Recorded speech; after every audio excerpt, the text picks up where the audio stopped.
What's up everyone, welcome back to the channel. In this video I'm gonna show you the proper idle relearn procedure, and it works for most cars.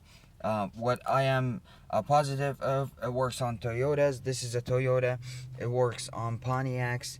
It works on probably most cars, and it doesn't hurt to try it if you have an idle problem. So this is a 2002 Toyota Camry. I just got the battery replaced, and I figured this out of the internet, so I thought maybe I make a video so it's helpful and educational to anyone who faces the same problem. So to start the idle relearn procedure, what you have to do is circle the key twice before, so it's in the off position, right? You circle the key once, twice, and then you put your foot on the brake, and then you start the car. And then once you start the car, you lift up the emergency brake or the hand brake. If it's operated by foot, you push it down and you keep it up in this case, and your foot is still on the brake. So you put the car in drive, and then just hang on. Just hang on like that. Did it idle? It's gonna feel around the idling right here. It's gonna be, if it's bad, it's gonna start feeling around in a minute or so. It's gonna go up and then go back down, and then go up and then go back down. It's gonna find it's a sweet spot.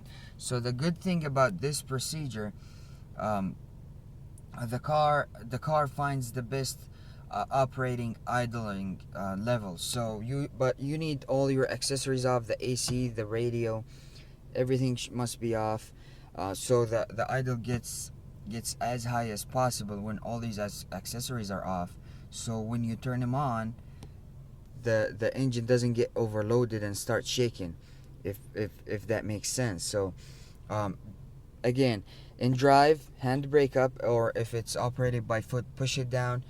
Your right foot should all the time be on the brakes, and don't forget to circle the key twice before you start this procedure.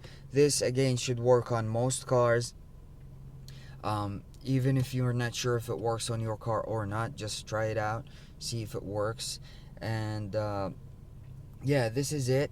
I hope this was helpful. If it was, please give it a big thumbs up. If you have any comments or concerns, or another procedure that works for another car, please put it in the comment section below, and it will be appreciated. We want to share the knowledge and spread, hopefully help somebody who's facing the same problem.